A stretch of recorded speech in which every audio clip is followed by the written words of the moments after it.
welcome to the Scottish Football Forums podcast. Today I'm once again joined by Laurie, our co-host. Hello Laurie. Hello everyone. I'm Craig. Very enthusiastic there. And we're once again joined by JB or John. Hello. Hi Craig. Hi, how you doing? Hello, I'm good. How are you? Yeah, I'm good, thanks. Yourself, Laurie? Not bad. Are we not sure who's on? We're either joined by JB or John, depending which. I'm not really sure what I should call you, John. What would you like to be referred Whatever you want. Really? Really? No, JB or John. Whatever, John. Right. John's fine. John, right. We'll go with a Sunday name. So I thought we'd start off by looking back to last Tuesday and Scotland's game against Spain, which, well, we built it up last week. Well, I tried to build it up. There wasn't much confidence from you, Laurie, or Greg, with 2-0 and 4-0 predictions. It was Ian who was there last week. Was it Ian? Yes. Sorry. Cut. No, keep going. I like including Craig's errors. Yeah, We'll have that at the Christmas special, Craig's errors. Aye, 2 hours worth of errors.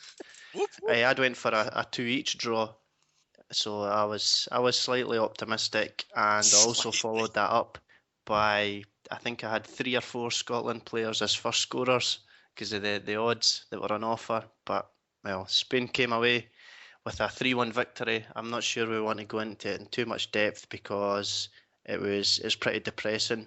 Was it 3-4 minutes from kick-off? We didn't even get a sniff of the ball. No. There was a cheer in the pub I was in when, I'm not sure who it was, maybe Gary Caldwell managed to boot the ball out the park for our first touch. I think it was Berra. And that was a kind of level. Was it Berra? Yeah. That was the kind of level that we were playing at. So I don't know, did you get to watch it? Yeah, I watched it in the pub. It was men against boys, I think. It was David Silva especially was just different class. It's like when he's got the ball, it's as if the ball was kind of sticking to his feet permanently. The passing, it was one of the goals. Everyone touched it, and it was a 42 pass move. Yeah. And Xavi touched the ball 8 times through the whole move. I think we probably never stood a chance, but whoever Spain play, they have 70% odd possession. So we didn't really hold out much hope, especially going one up front. Maybe try to keep it tight early on, do it. I remember Switzerland at the World Cup. Was it last year? Was it last year? Yeah, 2010. And they get the 1-0 victory. I think Levine tried to go, keep it maybe kind of quite tight, hope that maybe we would get a wee goal in a counter-attack and then try and just defend for our lives. But we were always, I think, relying on Lithuania to beat Czech Republic, to be fair. Yeah, and that went horribly wrong. Yeah, I don't think there was any surprise in the week, and I don't think there's too much to really. I don't think we could really be too critical of anyone who gets beat by Spain, even if they rest a couple of big players. You know, like you say, it's David Silva who's coming in, or David rather, it's Spanish. And I mean, then I was watching obviously Chelsea at the weekend, and it's like Juan Mata, who's another potential backup to come in, and he's another fantastic player. So they've got such a huge amount of good players, Spain, and their record, I can't remember what exactly is off the top of my head, but they rarely lose. They really don't win. So, yeah, I think it was expected. The same in the home game against Spain, which we did quite well, but the campaign was lost against the Czech Republic, against Lithuania. It wasn't lost against Spain. So, yeah, I mean, the same that JB says, you got on the forum, Jungle Joe said, men against boys, Johnny Foreigner, very good side, as good as Brazil 70.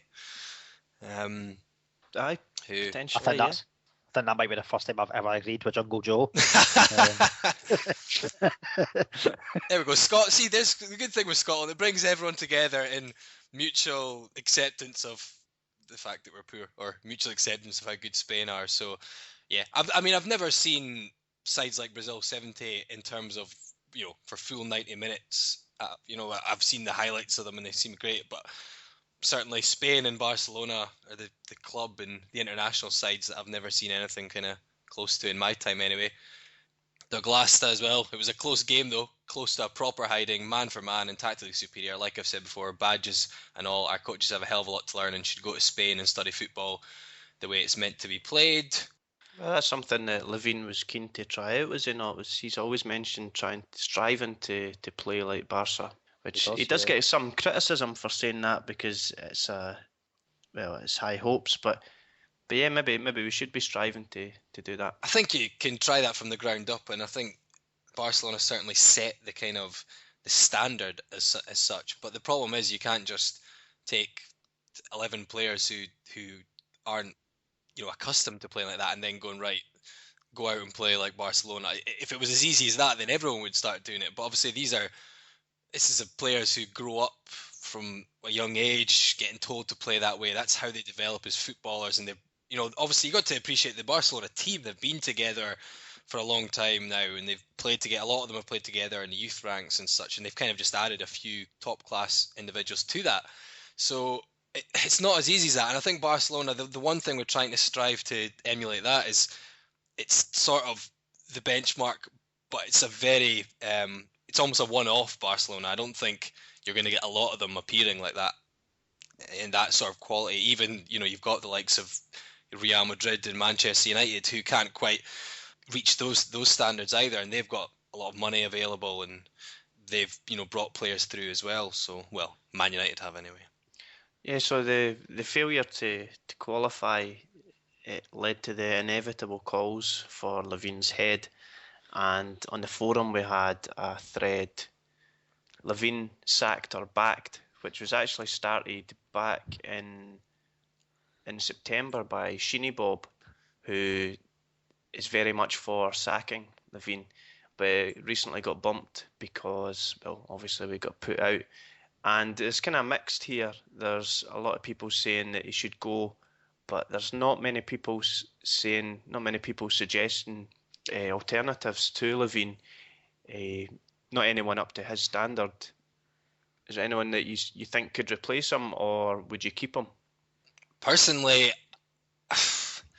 I don't think we should sack him just now because, for one reason, I know it's a poor reason, I don't know who would replace him in terms of, I don't know who'd really take the job.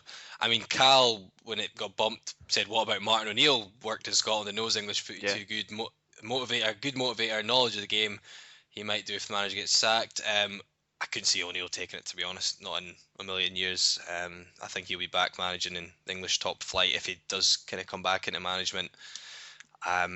So personally, I honestly couldn't give you a name. People suggest other Scottish managers, but a lot of managers, George Burley, people forget, was deemed a very good manager. He did a lot with Ipswich in England, did well at Hearts the brief spell he was here, and he kind of failed badly at it.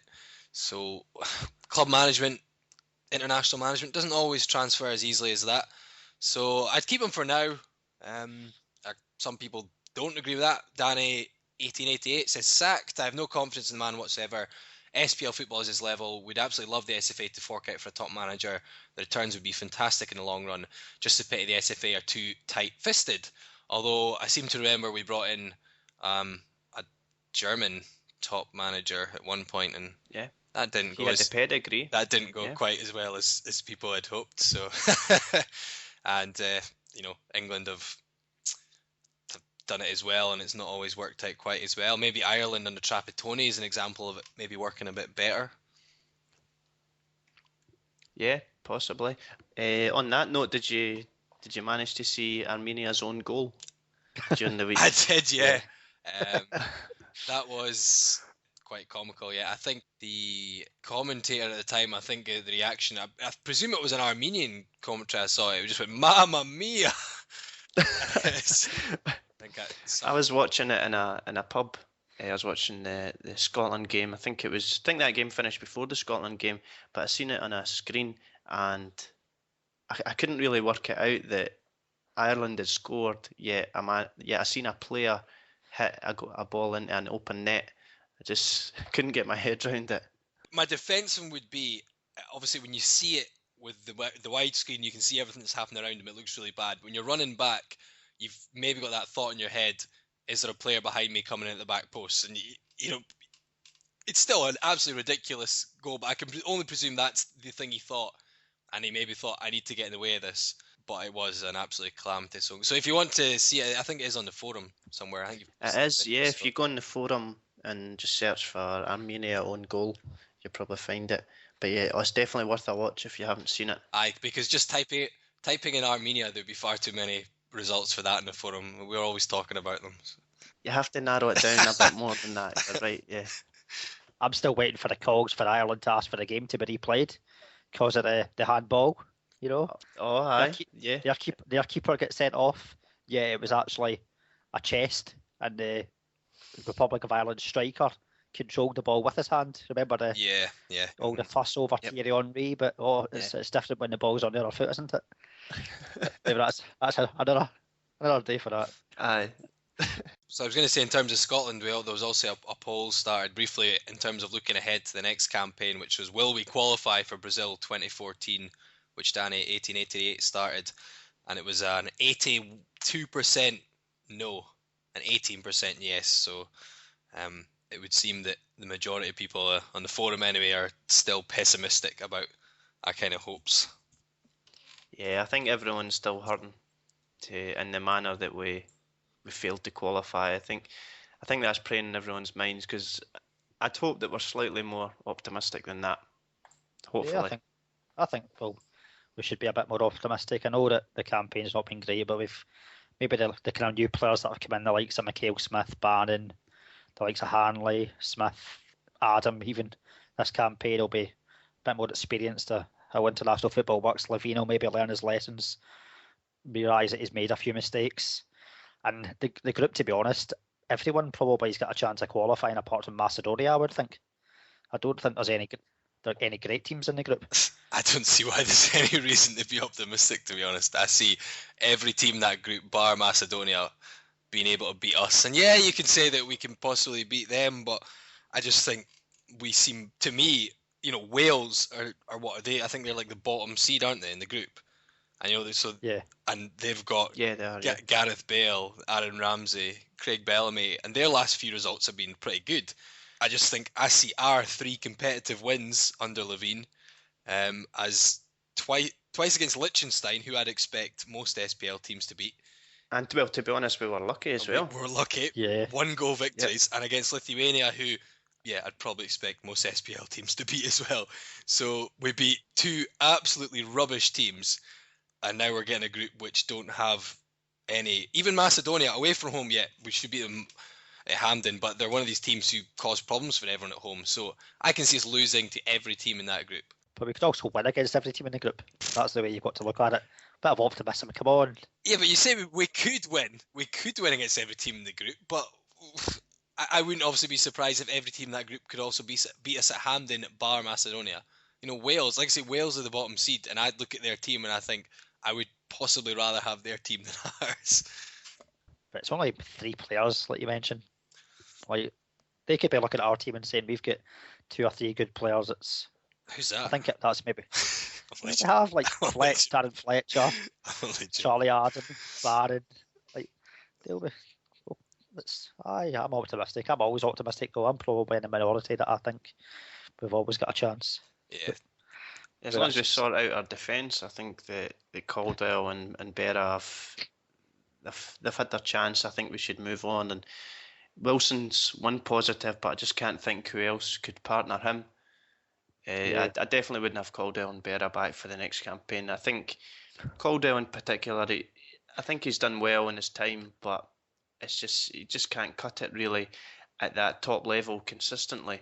I thought he played okay against Spain, but other than that, I can't remember a game when he's played very well for Scotland. And Berra, well, I think Berra was just scared on Tuesday. He just seemed scared to commit to a tackle because he knew he'd be turned, and we can't have that when we're playing top-class opposition.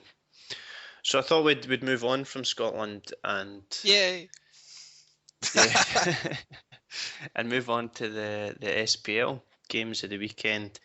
And the first game of the weekend was the lunchtime kickoff on ESPN, Saturday lunchtime, and that was Killie